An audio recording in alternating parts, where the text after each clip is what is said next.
দেখা দিবে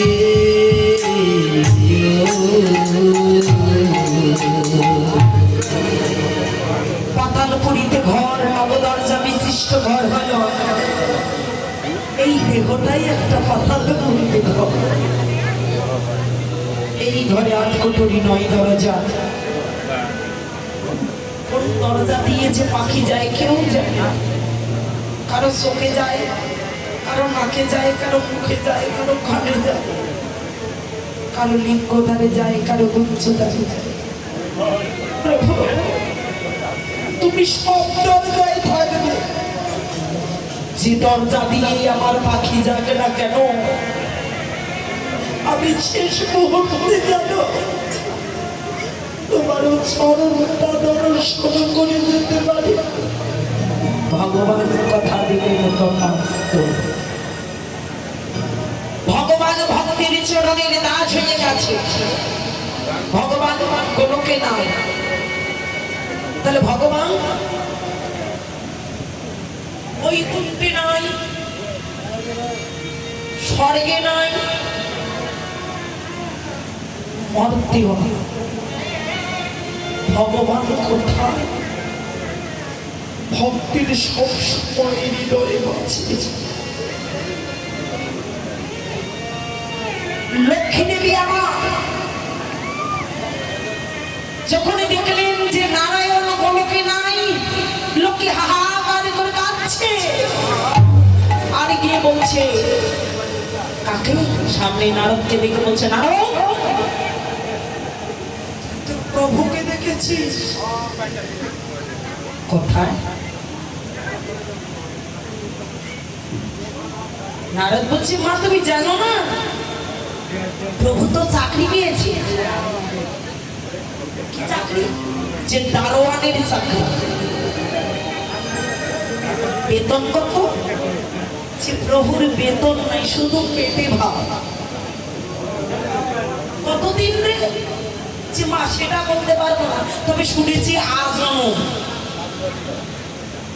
লক্ষ্মী কাঁদছে, তোর প্রভু যদি আজীবন চাকরি করে তাহলে আমার কি হবে? নারদ বলছে, মা আমি একটা সলিউশন দিতে পারি, উপায় করতে পারি। কি উপায়? তুমি যদি প্রভুকে চাও তাহলে তুমি বলি রাজার চরণে গিয়ে আশ্রয় নাও। ভক্তির চরণে গিয়ে শরণাপন্ন হও। লক্ষ্মী ভাবলেন সর্বনাশ, তো আমি এই বেশে গেলে আমাকে কেউ চরণ দেবে না। লক্ষ্মীর বেশে এলে কেউ চরণ দেবে না। লক্ষ্মী তখন চন্দালিনী রূপ ধরে আজ বলি রাজার দরজায় গিয়ে কাঁদছে। দাদি বলছে, আয় নারী আয়, কাঁদছো কেন? লক্ষ্মী বলছে, জানো আমার স্বামীকে তোমার রাজা ধরে রেখেছে। বলছে, আমাদের রাজা তো এরকম নয়। বলছি, সত্যি কি না?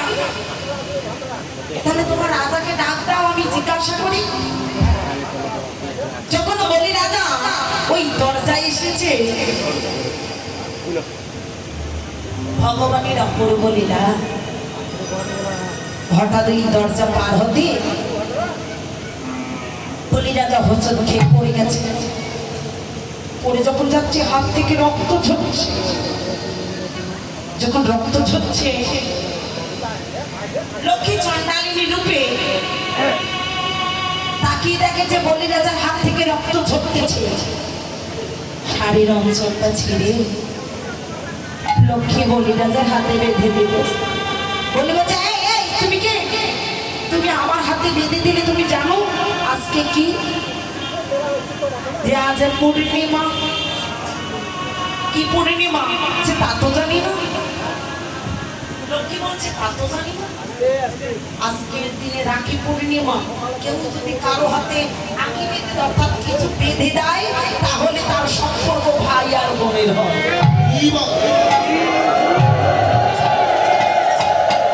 আশ্রয় করে যে জন ভজে গোবিন্দ তাহাকে নাহি দেজে।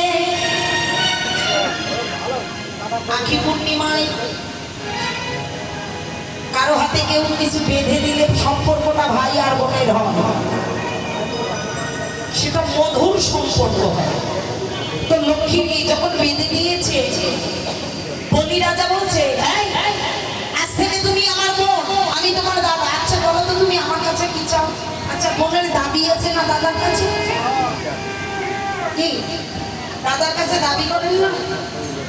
কয়েকদিন আগে দাদার কাছে শাড়ি চাননি মা? শাড়ি চাইনি? প্রত্যেক দাদা না দেবো না দেবো করে কিন্তু দিয়েছে। কিন্তু দাদার কাছে বোনের একটা দাবি থাকে, আমার কাছে তো দাবি আছে, বল তুই কি চাস? যা চাবি তোকে আমি তাই দিয়ে দেবো। সত্যি দেবে? হ্যাঁ, যদি তুমি আমাকে দিতে চাও, তোমার দাঁড়ের দাঁড়িয়ে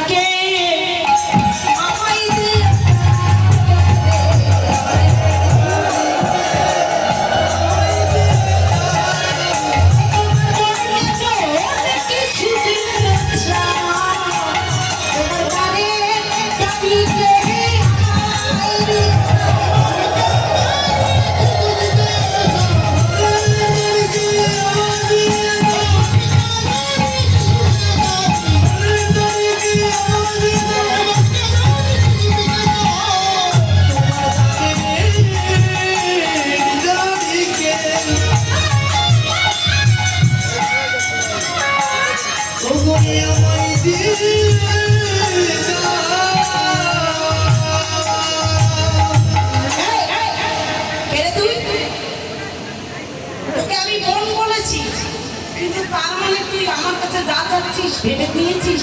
তুই কে? জেনে বুঝে যাচ্ছিস? আমার দাঁড়িয়ে দাঁড়িয়ে যে যাচ্ছিস, জেনে বুঝে যাচ্ছিস? লক্ষ্মী মাতার ঘুমটা ফেলে দিল। ও লক্ষ্মী তুই? হ্যাঁ আমি। তাহলে তোকে সকলে মা, কিন্তু আমি তো তোকে মা বলবো না, কারণ তুই আমার বোন। সম্পর্ক হয়ে গেছে। কি সম্পর্ক? ভাই আর বোন। তাহলে তোকে মা বলা যাবে না। তাহলে একই বাবার সন্তান হলে সে ভাই বোন হবে, একই গুরুর শিষ্য হলে সে ভাই আর বোন হবে। তার মানে তাকে মা বলা যায় না, বাবা বলা যায়। তোকে তো মা বলবো না, কিন্তু যখন চাচ্ছিস তোকে তো খিলাতেও পারি না। ভগবান এসে দাঁড়ালেন। ভগবান ভক্তবাঞ্ছা কল্পতরু সকলের মনোবাসনা পূর্ণ করে। বলি রাজাকে বলছে, বলি কথা দিয়েছো তোমার বোনকে, আমাকে যেতেই হবে, কিন্তু কথা দিলাম 9 দরজা, প্রত্যেক দরজায় দাঁড়িয়ে হব বটে, কিন্তু যখন যে মুহূর্তে তুমি আমাকে ডাকবে, যখন যে মুহূর্তে, যেখানে, যে লগ্নে, যে সময় তুমি আমাকে ডাকবে, আমি সেদিন সামনে এসে দাঁড়াই তোমার মনোবাসনা পূর্ণ করব। ভগবান হই হই বললেন যে আমার হবে, আমি সারা জীবন তার হব। তাই হই যে আমার হয় না, আমিও কোনোদিন তার হই না। তাই প্রভু কি করেছে, হই হই বলে বলে পাশে ফিরে কি করলেন, রামায় সুন্দর আনন্দ সঙ্গে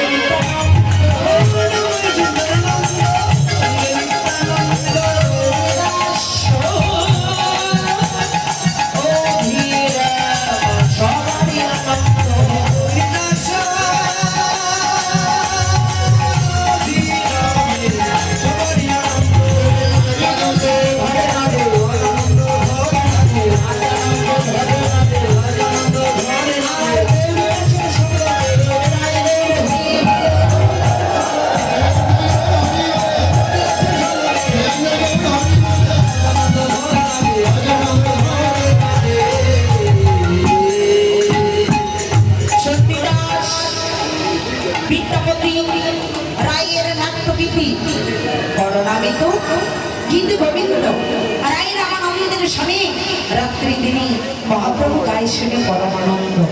যখন প্রভু সিংহা বেনু মুরলী বাজিয়ে নিলেন। আচ্ছা বলুন তো, বেনু মুরলী বাঁশি, তাই না? আচ্ছা, এই যে বাজাচ্ছে কখন? সময় অনুসারে।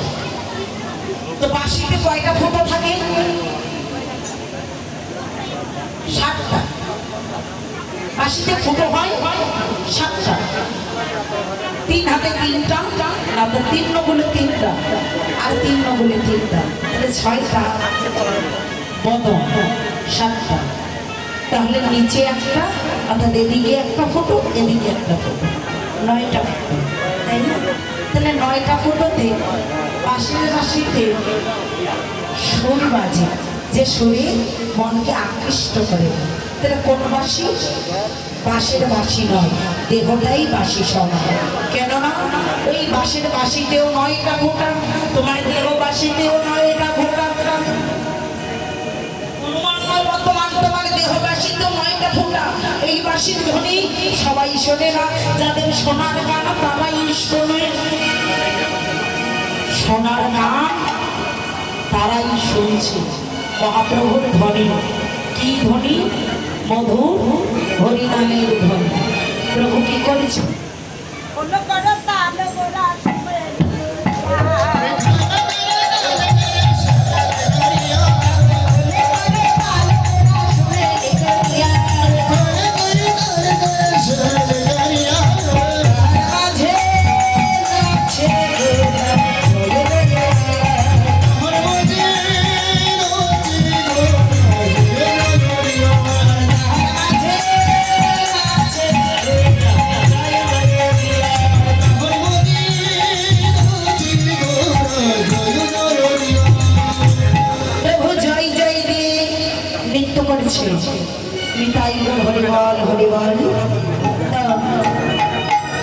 সোনার গান কিন্তু সকলের হয় না, যাদের গৌর অনুগত প্রাণ তাদের হয় সোনার গান।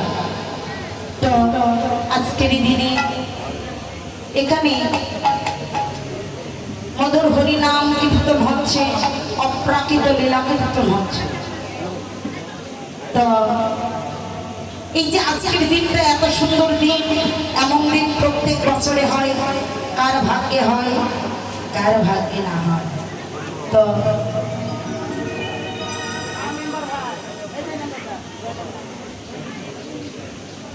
তাহলে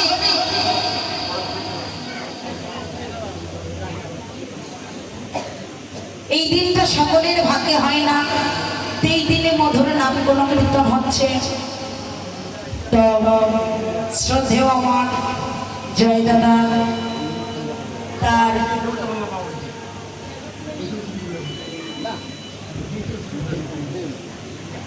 পিতার বাৎসরিক উপলক্ষে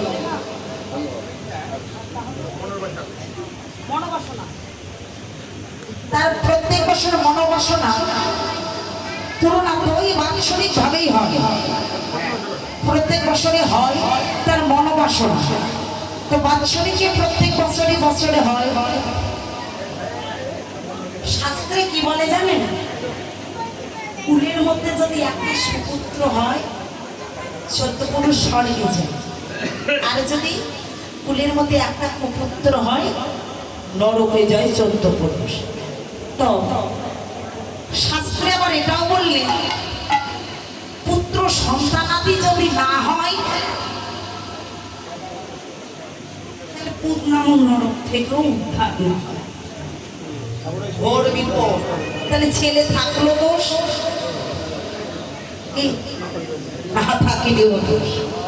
তো শাস্ত্রে বললেন ছেলের মতো ছেলে যদি একটা হয়, তাতেই পূর্বপুরুষেরা পিতৃপুরুষেরা সেখান থেকে জল ফল অন্নাদি তারা ভক্ষণ করতে পারে। তো তার জয়দাদার পিতার বাসনা যে প্রত্যেক বছর বছর বাৎসরিক ভাবে যাবে এখানে মধুর হরি নাম গুণকীর্তন হয়, শ্রবণ করে যেন আনন্দ লাভ করতে পারি। তাকিয়ে দেখুন কেন প্রত্যেক বছর কেন করবো? মানবের হয় 12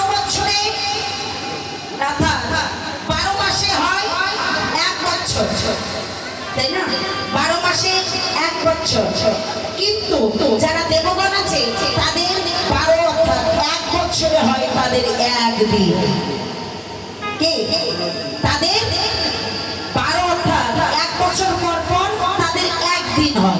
তো এজন্য আমাদের 1 বছর পর পর হরিনাম প্রত্যেক বছর বছর বাৎসরিক ভাবে প্রত্যেক বছর চলবে।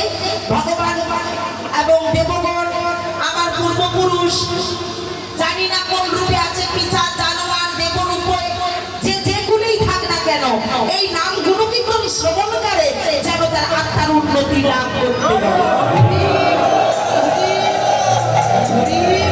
তো আমি হয়তো বেশি কিছু জানি না তাদের বাসনা কি, তো এই সম্বন্ধে আপনাদের সামনে আমার শ্রদ্ধেয় জয় দাদা কিছু কথা বলবে। কেউ ধৈর্য চোখ হারাবেন না, সবাই চিত্ত নিবেশ করে শ্রবণ করবেন। আমি বহুক্ষণ ধরে দাদাকে খুঁজতেছি কিন্তু পাচ্ছি না, দাদা তো খুব ব্যস্ত মানুষ, তো হঠাৎ চোখে পড়লো তাই ডাক দিলাম। দাদা আপনাদের সামনে 2-4